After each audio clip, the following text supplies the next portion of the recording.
Itay, do you want to sing? Can sing.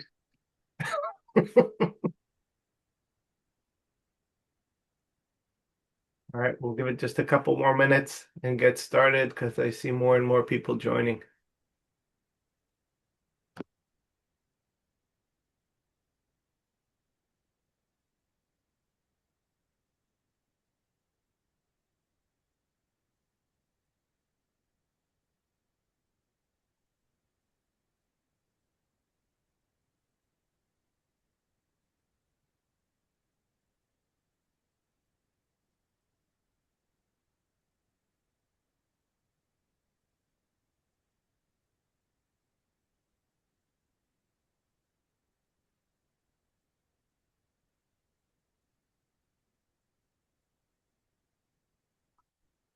For those who are here, feel free to utilize the chat or the Q&A panels to submit questions. Oh, welcome to the few more people that just joined.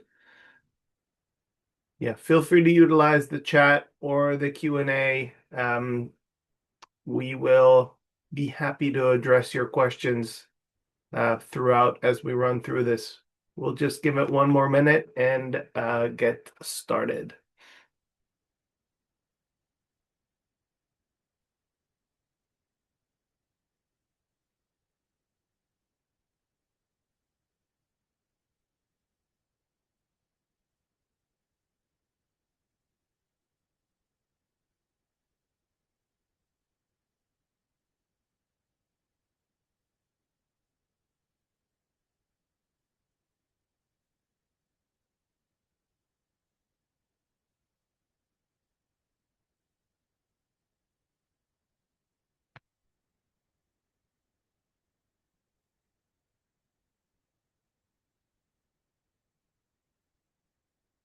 All right.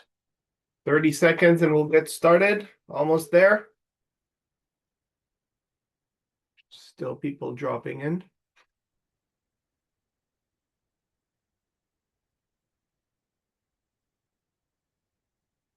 Okay, let us get started. I think we have a good quorum. Thanks everybody for joining. Hopefully you're all in the correct place. This is the webinar with Zoominfo and Bright Security discussing the future of application security in the age of AI. And feel free to, oh, I see some of you are already leveraging the chat for questions. So feel free to ask questions, jump in with anything that you'd like to discuss. We have the chat, and we will address any questions that you have throughout the webinar. I'll be monitoring the chat. So with that, thank you very much to Itay for joining me. Itay, do you want to give 2 words about your background and why you're qualified to speak about these topics? First, I'm not sure I'm qualified, but I'll do my best. So my name, so hi everyone. My name is Itay Kozo. I'm Senior Director of Security Architecture, Security Engineering, and Red Team at Zoominfo. I don't know if it makes me qualified, but what we do at Zoominfo, we handle all the day-to-day code security, application security, everything around security. So I believe that's You guys have a lot of data that you need to secure, so very, very important factor. Okay, and I'm your host or panelist for today. My name is Gadi. I'm the CEO at Bright, and I'll be leading the discussion with Itay about some of these exciting topics and diving in. What are we going to discuss today? So first of all, we'll dive into some of the challenges of application security today. As we're using more and more AI-assisted coding and AI-developed coding, new and exciting challenges are coming up, and we need to make sure that we're changing the way in which we actually run our AppSec programs and the tools that we're using in our AppSec programs to be able to find and fix and keep up with all of this AI developed code. diving in on a couple of these. So one is really making sure that context is king. How do you make sure that you have the context and you understand which of the vulnerabilities are real, which are not real? And then we'll go into prioritization and what do you need to do in order to prioritize the findings effectively in a world where there's a lot more findings, and some of them might be different. Then we'll start really putting up our sleeves and rolling up our sleeves and talk about how AI changes in the software development world and what does that mean in terms of how we secure the software development lifecycle. And we'll dive into some of the ROI aspects and the cost of tokens and tokenomics and things like that. Again, feel free to post any questions in the chat. We will address those as we go through it. I'm already seeing some questions start to come in, so we will discuss those as we progress with the discussion. But before we dive in, let's actually start with a quick poll. And let's see what you guys are thinking about some of these topics. Eyal, can you please pop up the first poll? There it is. So take a few seconds and tell us, is securing AI developed code important to you at this time? Is this an immediate concern? Is this something that you're considering in the next few months? Not immediate, but yes, it is something you're interested in or really not a priority. Let's take another 10, 15 seconds just to have people answer this. And then hopefully we'll see the results. So please vote. All right, Eyad, can we see the results? Shouldn't be too complicated a question. Yeah, 80, more than 80% voted for an immediate problem, and the rest is in the next 2 years. I'm ending the poll now. Perfect. All right. So definitely high priority, and that's what we're actually seeing in the field as well. We're seeing that any organization that we speak with, and obviously there's a lot of research around this, is saying that yes, this is definitely top of mind. We are definitely looking for a solution because we're seeing more and more adoption of AI code, and we want to make sure that we're able to secure it. Now let's start talking about the challenges today. Itay, what are you seeing as the key challenges? Obviously, I have some pointers from our discussion here, but feel free to sail away with this one. And how are these challenges different than the challenges you faced in your long and distinguished career in the past? Say the biggest challenges today is, I'll call it find Mageddon. Means that most organizations today, I mean, their application security program, including static scans, which creates, I don't want to curse in this webinar, but a huge amount of findings, sometimes over 1 million, because we're scanning everything. Take all the repos, scanning everything, and this is when we're talking about a mature company. A smaller company, the numbers are smaller, but still we get a lot. And by getting a lot of findings, we have few challenges within it. First, what should we do first? I mean, I have 1 million. No one can fix 1 million. You know what? Even if it's not 1 million, even if it's just 1,000, how can you actually fix 1,000 criticals? Second is, are they real? I mean, this is I think, one of the major issues I see in almost any place I work. I have 1,000. Okay, how many of them are false positive? Because you're going to engineering. Hey guys, we have criticals, and they're just start investigate. And then first one is a false positive. The second is a false positive. Third, same. And it doesn't matter if just those three are false positive. Then it's a snowball, and then no one wants to fix. So most findings are just based. I mean, most scanners based on the CVSS score. It's critical, it means critical, but no one actually check, is it reachable? I mean, does this vulnerability can be exploited in some way? In most cases, they're not. A second issue is it exploitable? I mean, there are a lot of vulnerabilities, but exploit them, it's too complicated or almost impossible. I'm not saying that they don't, but this is a good way how to prioritize findings. At least what we do at Zoominfo, we have two criteria. I mean, actually three. It must be really critical. I mean, CVSS score 8 and above. Second, needs to be reachable. And third, it needs to be exploitable. This is how we prioritize. By the way, we also, I mean, we're not just relying on those static scans. And I believe almost every scanner will give you the same results, some of them more, some of them less, but pretty much we'll get the same numbers. We also need to validate those findings. How we validate them, we use dynamic scans. We use our own red team to validate some of them and see if it's actually, this is something we can actually exploit, and then we decide on what fix and what fix first. And guys, as you know, as of today, I mean, we have more than just static scans, and I won't do any commercial to any of the companies, but we have quite a lot of companies that are doing the same, including Anthropic and OpenAI that jump into this pool. It's easy to find. Yeah, the biggest challenge is how we fix in a scale. And this is kind of the biggest challenge that I see today, because engineering team doesn't have the time or the willingness to fix that much. They must, but it's always point friction, and how we fix it in scale, that's the next big thing, I believe. I think you touched on three important points. Well, you touched on a lot, but three that I'd like to double click on, and maybe talk about a bit further.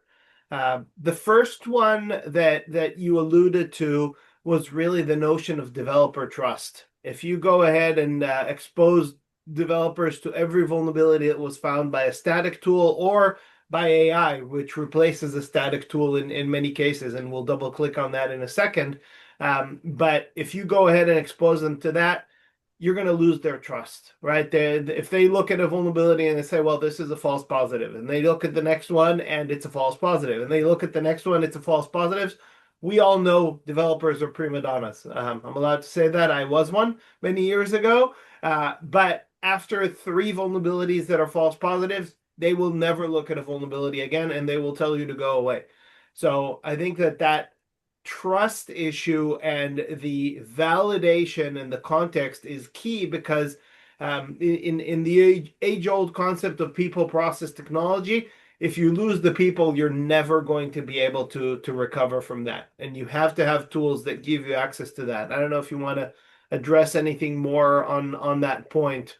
I mean, yeah, and I mean, it's a small thing.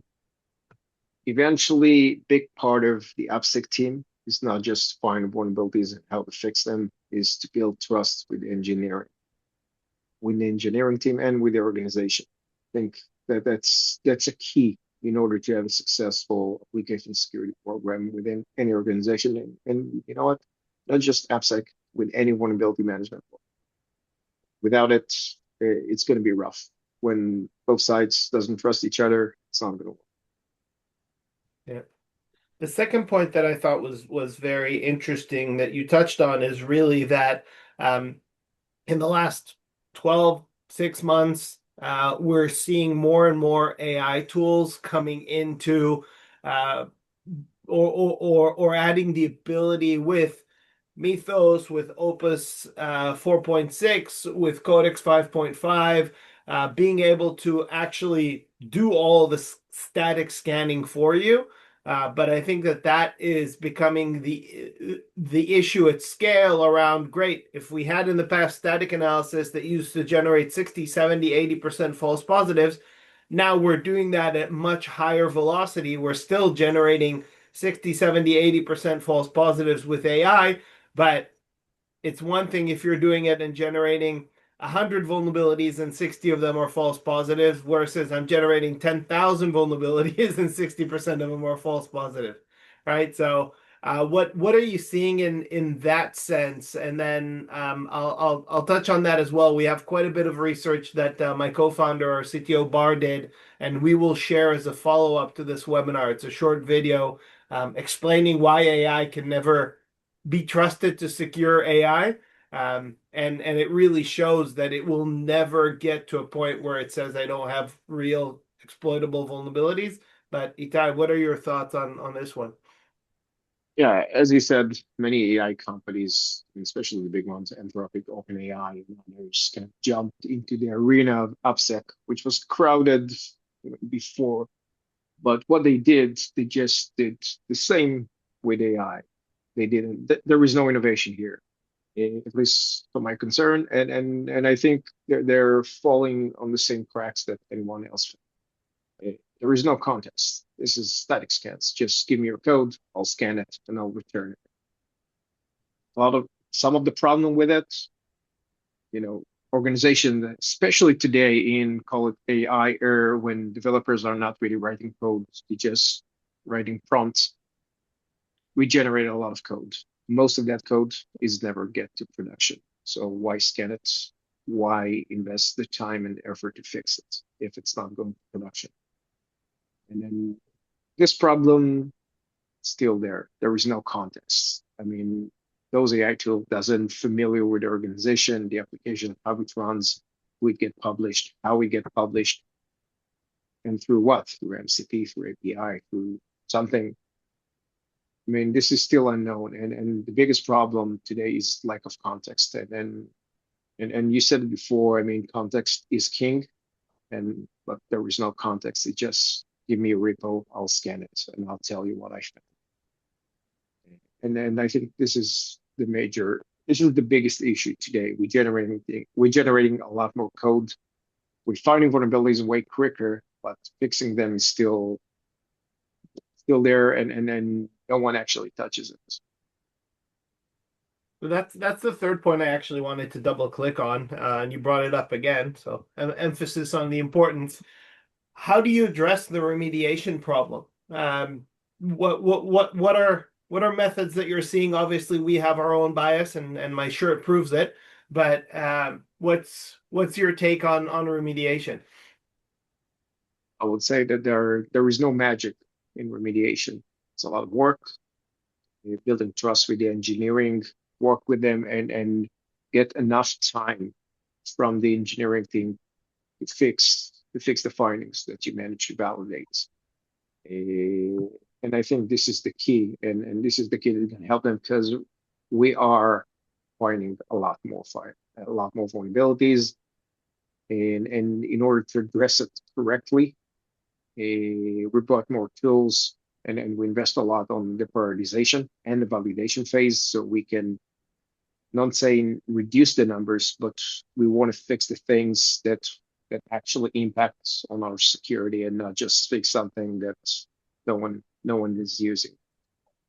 So this is one way. The second, and then there are more and more solutions today, and I think this will be one of the key for the future that will help to fix. I mean, finding the right open source package that is less vulnerable or not vulnerable at all, and using AI agents to improve the code quality, and creates less misconfiguration, less vulnerabilities, less loopholes within the code.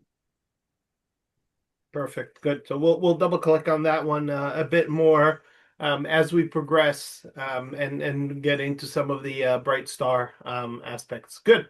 So let's move on. And really, before we get into the next poll, how does AI change really software development, and how does this impact the secure SDA software development lifecycle? What's your take on this?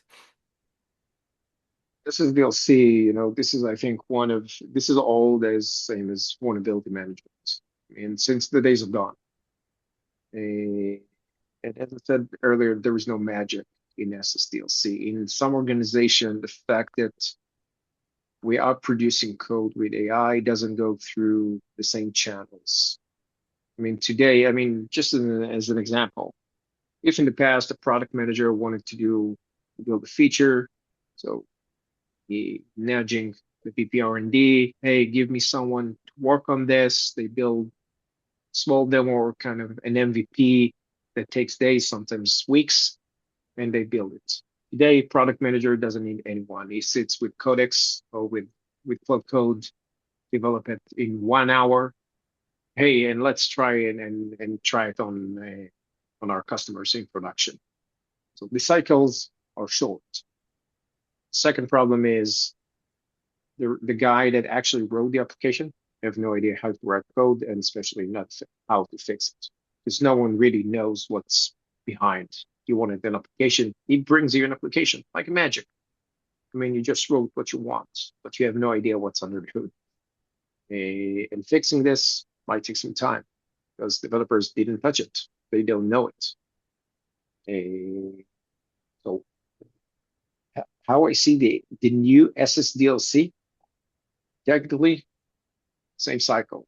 I mean, doesn't matter where the code was created, if it's by whatever Cloud Codes, Codex, or by developer, it still need to go through the same channel, same scans, the entire process, doing a whole threat modeling to this feature or to the new application, identify all the issues, break it down.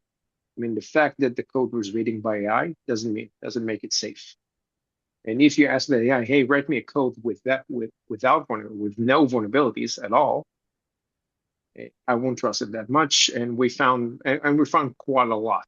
Code that was written by Cloud Code is vulnerable, sometimes even more, because Cloud Code doesn't take into account other things like developers are taking today, especially after many years of training and awareness. Yeah, as I said, SSDLC needs to change, needs to be quicker, needs to be better, and I think ideal AppSec team will need to better prioritize for their engineering team. How do you see that collaboration? So I'm looking at the last couple of bullet points here, where security must evolve from finding more vulnerabilities to continuous validation, exploitation, and remediation. How does that scale? Using better tools, I believe, and not just better tools. I think using a risk-based approach on those findings. If you used to get a vulnerability report, looking at the dashboard, I found 100. Just you don't even look, you don't even read them, just forward them, open Jira tickets to the engineering. Hey guys, go fix it. Today you have tens of thousands. You cannot just forward them. So you need to dive into each of them, see what you can actually do, what actually matters, because those 10,000 won't be fixed themselves. And it will take quite some time because we have limited time from engineering. Doesn't really matter if there is 10,000 or 5. You get the same amount of time from engineering, if any. So you need to better prioritize and help them fix whatever they can in the shortest time. And also take, I would say, even do a bit more and kind of help them to find a better solution to fix them. If it's an open source code, dig in and find the best version of this package without vulnerabilities or with less vulnerabilities. I mean, this is, by the way, what we're doing today. We invested quite a lot of time and quite a lot of money on finding the right tools that will help our engineering to do the work better. And I think by doing that, we're building trust. They are aware, they know what we open is real and it's prioritized. And it's I would say it's a daily battle fixing this. All right, we'll talk a bit later about automated remediation and automated validation and how that ties in, but we'll get to that a bit later. With that, let's actually jump into our second poll question and get some feedback from the team regarding usage of AI code. AI, can you pop the second poll question? So we were talking about this whole issue of AI coding, etc. I would love to hear from you. How many of you are actually using AI coding and implemented? We want to see how this this audience aligns with what we're seeing in the industry. So are you having more than 50% of your code generated today, 20 to 50%, less than 25%? We should have probably had a category of more than 75% here as well, because we're starting to see that, which is not something we saw a few months ago. So take another second to vote. Eyal, how are we looking? Very interesting mixed results. So 50% are at the 20 to 50% range, and 33% would be at more than 50. So I guess a bit under the reported benchmarks by Google and Microsoft, etc., reporting more than 75%. So Yep. definitely next time we will break this down further. Okay, very interesting. Well, it still sounds like for most of you, you're above 20%, which means that this is a problem and it's going to get even much more involved in that capacity.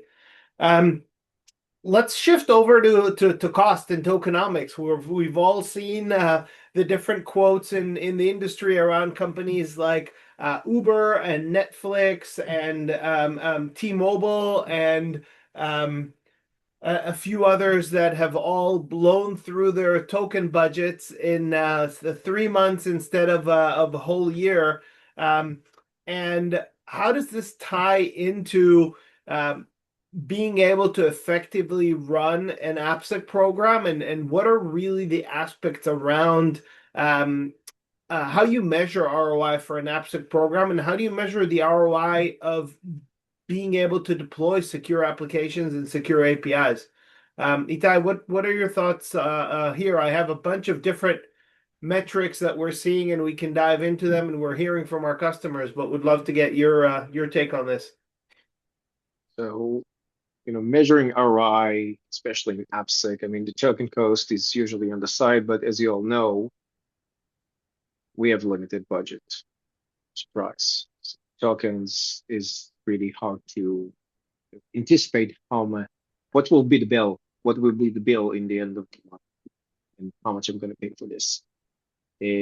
So this is one thing, but I want to put the risk in the meantime to remediate first. I mean, first, like any organization, we need to understand how we calculate that risk. I mean, what's included? Is it just the CBSS, CSACAV, how it will actually impact? Is it crown jewel assets that we're checking or not? Is it, and as I said before, is it reachable and exploitable? I mean, this is the way that we are calculating the risk of vulnerabilities. It's not just the CVSS, or I mean, Skinner said it's critical, so it is critical. So we do invest all time in triage and investing tools that will help us to triage each vulnerability, so we can define the severity of that risk, and by that understand the risk, properly communicated to the engineering team, so we'll know what to fix first. Developer productivity is actually something that is always in the background, which means that, if in the past I found vulnerabilities, I open a Jira ticket, I don't really care what they're going to do with it, fix it, I don't know, whatever, do what you need to do. Today, the picture is a bit different. I mean, engineering pushing back. We don't want to fix, I don't know, it's bad experience, takes too much time, it's not my job. I mean, I can write a book with every excuse that I got. So we want to make sure, and part of building trust with the developers and with the engineering team is give them just what really matters. I mean, give them the criticals and help them, chew it for them. Explain about a vulnerability, where exactly is it, on which exact service it will impact, and how to fix it. And sometimes you give them tools, hey, just click here, and the AI agent that comes with the tool will help you and will create a PR for you. So this is why we're investing money and effort in this. I mean, we want to do it quickly. Meantime to remediate is still, as I said, this is the biggest ROI. I mean, how many vulnerabilities we actually fixed and how many vulnerabilities we fixed per ticket. If in the past it was one per ticket, one CVE, today we're kind of gathering them. I mean, we took an approach when we look at, and especially in open source code, we look at in the package level. We look at the package and we try to put everything under this package and see how many CVEs we can fix by upgrading, and we're calculating what will be the best version that won't break the application, but fix as many as possible without an impact. The token cost is always there. There is a budget attached to it, costs money. And security backlog, I believe that most organizations today carries way bigger backlog in terms of how we fix, because everybody today want to run fast, develop fast, from planning to production in a few days. If it used to take a quarter or a month or even a sprint, today we can jump between planning of something from the MVP to fully production feature within days. So yeah, backlog is getting bigger, and the resource getting lower. Obviously, this is a hot topic because I see a bunch of questions coming in around this. So let's double click on some of these items. How do you measure the risk of a vulnerability today? Do you just look at it from I'm paraphrasing the question. Do you just look at it as, hey, if I have a vulnerability in production and it could be exploited, it will cost us X, so that's my risk, or do you calculate it differently? Well, look at it. We have several criteria to calculate the risk. One, I mean, we do understand, try to understand first how critical it is on what it's going to impact. I mean, in case something will happen, what it's going to impact. Third, as I said earlier, our categories must be exploitable and reachable. I mean, and third is a part of the validation phase. We try to actually exploit it. Okay, we managed to get that. Can we exploit it through the API? Does a normal customer or a potential attacker can do something without getting into our backend? So we do try to kind of understand how easy it's going to be and what will be the impact, and how important is that asset. Although we're trying not to measure assets by criticality too much, because you don't want to differentiate between different products. Hey, we don't like that product. You have very few customers, so let's not invest security. Let's not do security for this one. So we try to look everything is equal, but yeah, we definitely need to prioritize, and this is the way we calculate, and we prioritize based on the risk. Okay. And then do you as AppSec get involved in MTTR discussions or in developer productivity discussions, or is that really you throw it over the fence and engineering works with it from there? Oh, no, this is on the table all the time, sometimes too much. This is how we measure ourselves. I mean, as an AppSec team, the mean time to remediate, I mean, if in the past I was measured by, hey, I found 1 million, and not my problem. Today, big part of my work and my group's work is to find better ways to developers of how to remediate. And we want to measure it, because then, I mean, by measuring that, you can see the actual trust between the teams. And it's not just, this is an engineering problem or this is a security problem. This is everybody's problem. This is the organization problem. And if we can improve ourselves in the meantime to remediate, we will improve. I mean, that's everybody's success. Excellent. A couple more questions that came in around other topics here. In terms of tokens, are you using the same pool of tokens that engineering has, or does AppSec have its own pool of tokens? How does that work in your world? No, we're using the same. I mean, same pool, but as you know, if at the beginning, we'll take the AI and do everything with it, the guy slow down, because at the end, it is cost money. So we try to be thoughtful on the costs and try to think about it. Do only what's necessary with AI, and but the cost is not really, I mean, we're not really looking at it on a daily basis. This is, I mean, what we get in terms of budget. Cool. And in terms of the backlog, are you doing anything specific in order to eliminate that backlog? I think you and I talked before about the banking customer that we worked with and implemented Star at, and when we dove in, we saw that they had more than 300,000 open items in their backlog. Um, Able to extract those in a Serif file, run them through our dynamic validation, see that out of the 300,000, only 53,000 were actually reachable and exploitable. Then use Star to auto remediate about 90% of those. So they were left with 7,000 vulnerabilities. And now with a 10 or 12,000 developer team, addressing 7,000 vulnerabilities is a much more logical thing than addressing the 300,000. What's your take in that world? Backlog is always, it's always a pickle. And I would say some organization will use more AI in order to fix. And this is also depends on, I would say, the organizational culture. Some organizations trusting this, some is less. I mean, and it takes time because they don't believe that AI can actually fix all of those. So I think at Zoominfo, we have kind of, I would say, hybrid approach on this. We are using AI to fix what we can. In our more legacy products, I mean, it takes some more time to fix things because I mean, take into account that it's also matter. I mean, when how long this product runs. At Zoominfo, we have products that are running more than 10 years. So, and every code that is stretched over 10 years, so you see pieces of it, then you can see when actually it was written.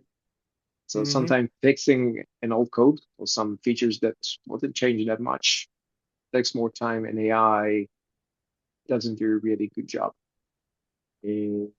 So that's a mixture of how we're fixing those. Yeah, but I think any organization with a huge backlog, even with a small backlog, needs to define it as a project using tools, use AI, whatever works in order to reduce that as much as possible. Because an attacker needs only one. And we are, as defenders, we're trying to cover everything and sit with a crystal ball and trying to figure it out.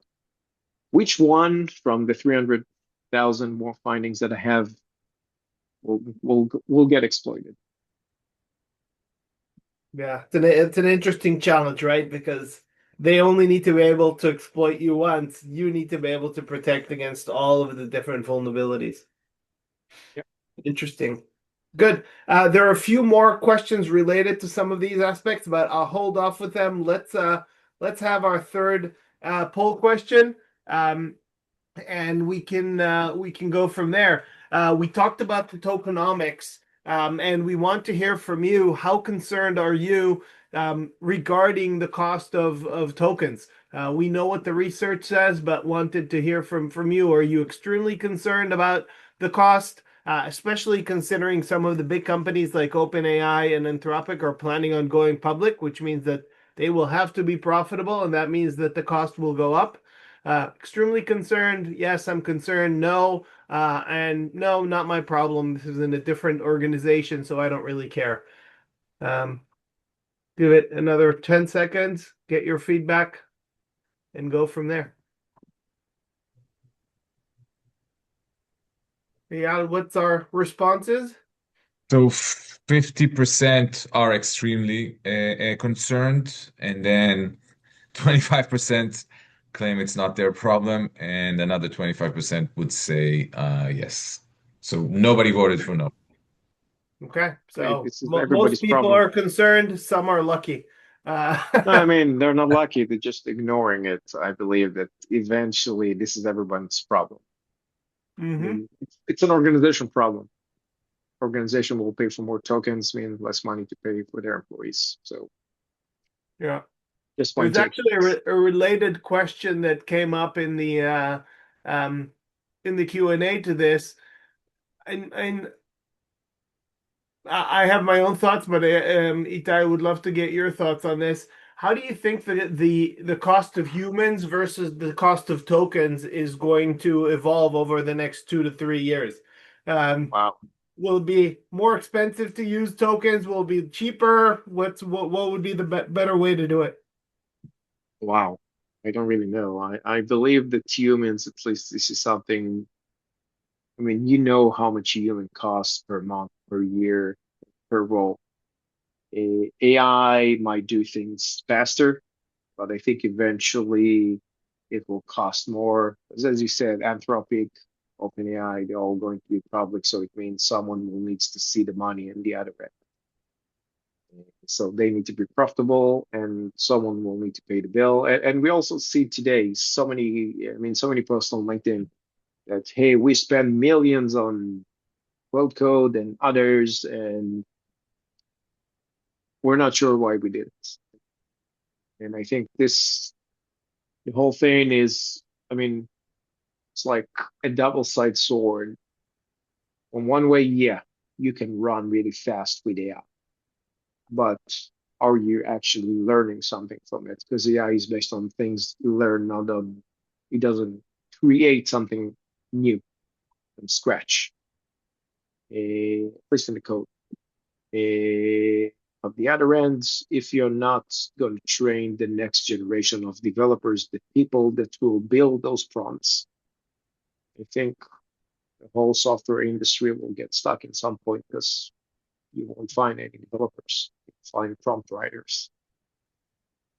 Yeah, it's an interesting point. We talk a lot to Microsoft, Anthropic, OpenAI, Google. We speak with all of them to how does AI coding develop, and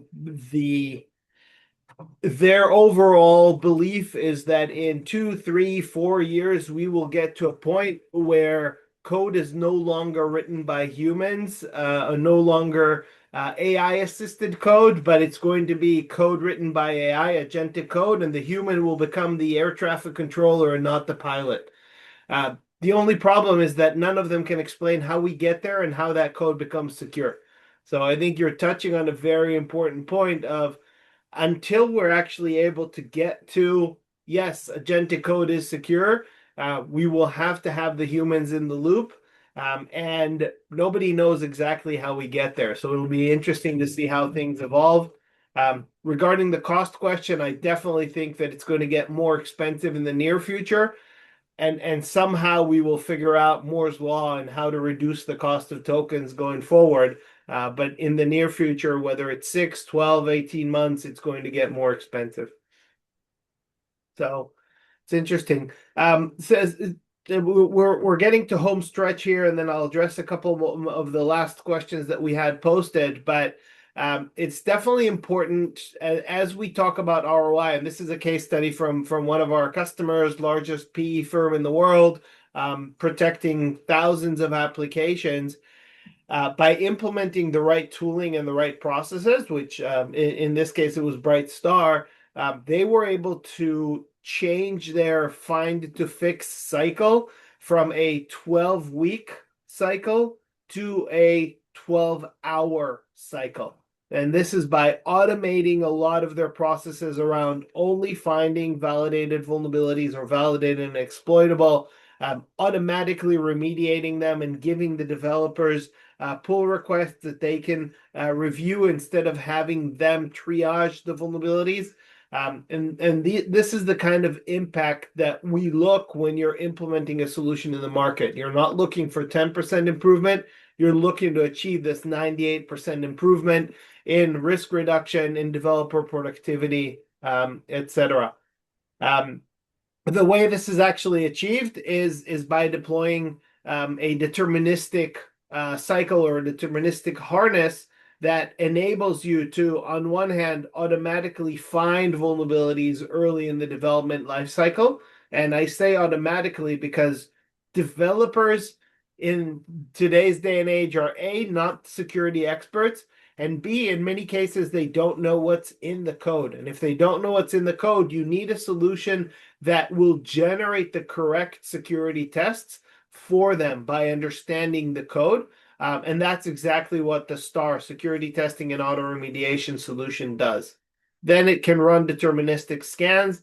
Then it turns right back around and provides guidance to whatever AI you're already using on how to fix the exploitable vulnerability and make sure that we run validation scan so we know that the fix actually worked.